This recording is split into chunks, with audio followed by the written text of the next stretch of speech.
अस्सलाम वालेकुम नाज़रीन। आज हम नाज़रीन बात करेंगे आज़म स्वाति के इशू पर, जो बहुत अहम है इस हवाले से कि जो उनके साथ सलूक किया जा रहा है वो किसी भी तरीके से काबिल तारीफ़ या इस तरह का अमल नहीं है कि जिसको हम सराह सकें या ये कह सकें कि ये रियासत के हक़ में बहुत बेहतर काम किया जा रहा है। देखिए, माजी में भी जो सूरत हाल रही है इस मुल्क में कि कुछ हलके, कुछ इदारे इतने ताकतवर हैं कि उनके ख़िलाफ़ कोई लब कुशाई नहीं कर सकता।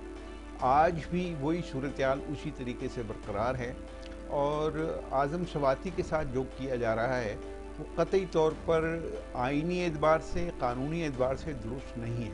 आइन ये हक़ देता है कि आप अपनी राय का इजहार करें, अपनी बात का इजहार करें किसी भी फोरम पर।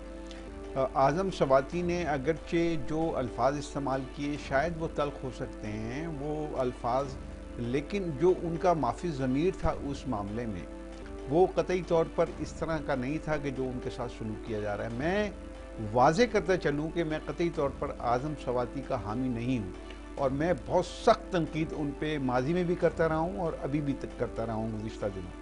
लेकिन जो कुछ हुकूमत कर रही है इससे ये साफ जाहिर हो रहा है कि अभी भी मामला इस्टेब्लिशमेंट ही के हाथ में है। मैं गुज़िश्ता रोज़ इंटरव्यू देख रहा था सरदार अयाज सादिक साहब का, जो साबिक स्पीकर कौमी असम्बली हैं। उन्होंने एक सवाल के जवाब में ये कहा कि सलीम साफ़ी इंटरव्यू कर रहे थे और सलीम साफ़ी ने जब सवाल किया कि आज़म स्वाति के साथ आप क्या कर रहे हैं, तो उन्होंने कहा कि ये हुकूमत पाकिस्तान तो नहीं कर रही और वज़ारत दाखिला तो ये काम नहीं कर रहा जो कुछ उनके साथ हो रहा है। इसका वाज़े मतलब ये है कि वो इशारा कर रहे हैं कि अभी भी मामलात कहीं और से कंट्रोल हो रहे हैं और वही बात जो इमरान खान माजी में कहते रहे कि मैं बिल्कुल बेबस था और असल मामलात, असल फ़ैसले तो ये कर रहे थे। तो इसमें तो इमरान खान की इस बात में बड़ा वज़न है और ये बात बिल्कुल दुरुस्त है कि असल फ़ैसले कोई और ही करता रहा। और आज अगर अयाज सादिक साहब इस बात का इतराफ़ कर रहे हैं कि राना सनाउल्लाह को पता नहीं मालूम है कि नहीं मालूम कि आज़म स्वाति के साथ क्या हो रहा है, एक सेनेटर है, एक मुंतखब शख्स है इस मुल्क का, आप उसके साथ कतई तौर पर इस तरह नहीं कर सकते कि आप पूरे मुल्क में उसके ख़िलाफ़ मुकदमा दर्ज करेंगे। कैसे, किस कानून के तहत आप पूरे मुल्क में एक आदमी के ख़िलाफ़, अगर उसने कोई क्राइम किया भी है, गलत किया भी है, तो पूरे मुल्क में उसके खिलाफ कैसे मुकदमा दर्ज हो जाते हैं? मेरी तो यही आज तक बात समझ में नहीं आई। इस मुल्क में कौन से कानून के तहत ऐसा किया जाता है कि पूरे मुल्क में उसके खिलाफ माजी में भी ये होता रहा। माजी में भी बहुत सारे सहाफ़ियों के खिलाफ पूरे मुल्क में मुकदमा दर्ज किए जाते रहे। बहुत सारे दीगर लोगों के खिलाफ अगर उन्होंने एक इदारे के खिलाफ कोई बात की या अपनी राय का इजहार किया किसी मामले पर, तो उनके खिलाफ मुकदमा दर्ज होने लगे। तो मैं इसकी मिसाल हामिद मीर के हवाले से आपको देता चलूँ कि हामिद मीर पे भी ऐसा ही हुआ कि उनके ख़िलाफ़ मुकदमात हुए, मुख्तलिफ़ मुकदमात मुख्तलिफ़ जगहों पे अचानक दर्ज होने लगते हैं। और कुछ लोग हैं जो नाज़रीन यही काम करते हैं कि वो उनको इंतज़ार रहता है या इशारे का इंतज़ार रहता है या वो किसी इदारे के पेड कारकुन हैं, कोई वर्कर हैं या मुखबिर हैं, जो भी हैं, वो जाकर इस तरह के काम करते हैं और फौरी तौर पर इस तरह के मुकदमा दर्ज करा दें जिनका मकसद ये होता है कि रियासत को ख़तरा लाक हो गया इस आदमी ने जो कुछ बात की है।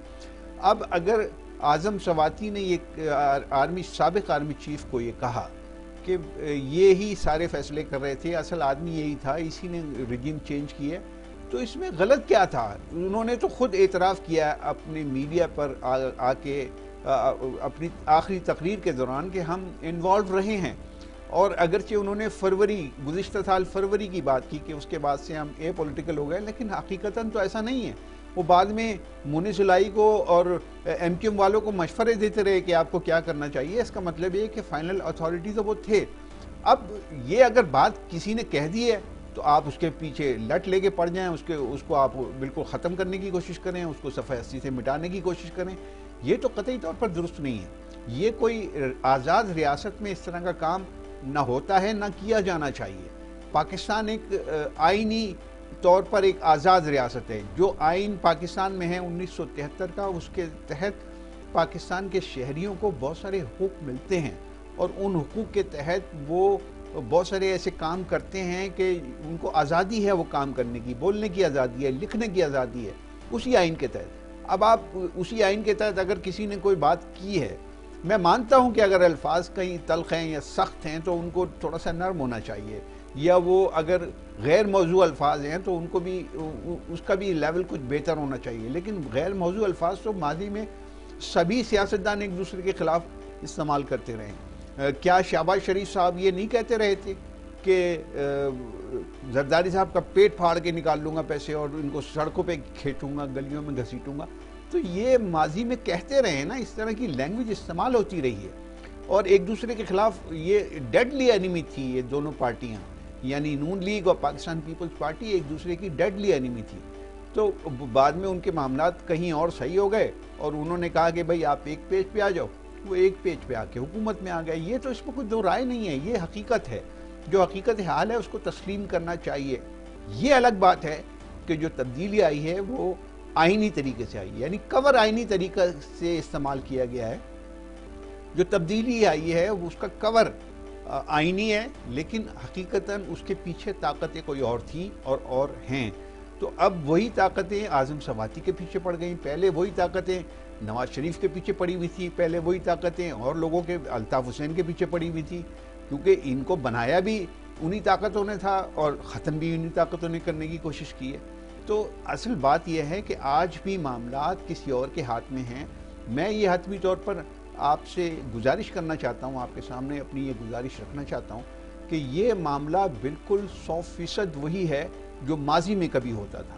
یعنی آج کوئی صورتحال بدلی نہیں. اے پولیٹیکل کا بس نعرہ ہے، باتیں ہیں، باتیں آپ سنا کریں، ہم بھی سن رہے ہیں، لیکن عمل کچھ اور ہو رہا ہے. اور وہ اعظم سواتی کے حوالے سے آپ کو نظر آ رہا ہے. اور اعظم سواتی ہی نہیں، ایسی اور بہت ساری مثالیں مل جائیں گی. علی وزیر کی مثال مل جائے گی آپ کو. علی وزیر تو وہ آدمی ہے کہ جو اب تقریباً حکومت کا حصہ ہے. اب حکومت کا حصہ یعنی ظاہر ہے کہ وہ جس پارٹی سے تعلق رکھتے ہیں یا جس پولیٹیکل سوچ سے ان کا تعلق ہے تو وہ کسی نہ کسی حوالے سے حکومت کا حصہ ہیں. اب وہ اس کی پروٹیکشن آرڈر دینے کے باوجود بھی اس کو پیش نہیں کیا جاتا اسمبلی میں، یعنی وہ اسمبلی کا ممبر ہے، الیکٹڈ آدمی ہے. تو کون ہیں وہ لوگ کہ جو اتنے طاقتور ہیں کہ وہ اپنے آپ کو یہ بھی کہتے ہیں کہ ہم اے پولیٹیکل ہیں، اور دوسری طرف یہ بھی بات سامنے آتی ہے کہ علی وزیر صاحب کو اسمبلی کے سیشن میں پیش نہیں کیا جاتا. 2 سال ہو گئے اس آدمی کو گرفتار ہوئے، اس کا کوئی پتہ نہیں ہے. اس کی ماں رول رہی ہے، اس کے بچے رول رہے ہیں، اس کے گھر والے رول رہے ہیں، اس کے پولیٹیکل ساتھی رول رہے ہیں، لیکن اس کا کوئی پتہ نہیں. تو اصل طاقت تو اس کا مطلب ہے اب بھی کسی اور کے پاس ہے. تو بات یہ ہے کہ وہ سیاسی جماعتیں جو آج ہمنوا بنی ہوئی ہیں اس اسٹیبلشمنٹ کی اور ان کو سیاہ سفید کا مالک بنایا ہوا ہے، ان کو یہ سوچنا چاہیے کہ کل پھر وہی دن آئے گا اور کل پھر وہی حالات ہوں گے، کل پھر آپ ہی نشانہ بنیں گے. کل ہو سکتا ہے یہی اسٹیبلشمنٹ عمران خان کے ساتھ کھڑی ہو، پھر آپ کیا کریں گے؟ تو خدا را پاکستان کو آئین کے تحت چلانے کی بات کریں، صرف باتیں نہیں کریں لوگوں کے سامنے آ کر، عمل بھی اس میں نظر آنا چاہیے. آپ شہباز شریف صاحب کا عمل بھی نظر آنا چاہیے کہ اگر علی وزیر کو پیش نہیں کیا جا رہا تو شہباز شریف صاحب احتجاج کیوں نہیں کرتے؟ قومی اسمبلی میں اس کے خلاف احتجاج کیوں نہیں ہوتا کہ اس کو پیش نہیں کیا جا رہا ہے اسمبلی میں، جیسے پروڈکشن آرڈر نہیں دیے جا رہے؟ یہ باتیں اس طرح کی ہوتی ہیں. اگر بس لوگوں کو اگر آپ نے صرف بیوقوفی بنانا ہے، صرف چولے بدل کے بات کرنی ہے تو وہ آپ کرتے رہیے، پھر تو یہی اسی طریقے سے معاملات چلتے رہیں گے اور اس میں کسی بہتری کا کوئی امکان نہیں. اجازت چاہتا ہوں. اللہ حافظ.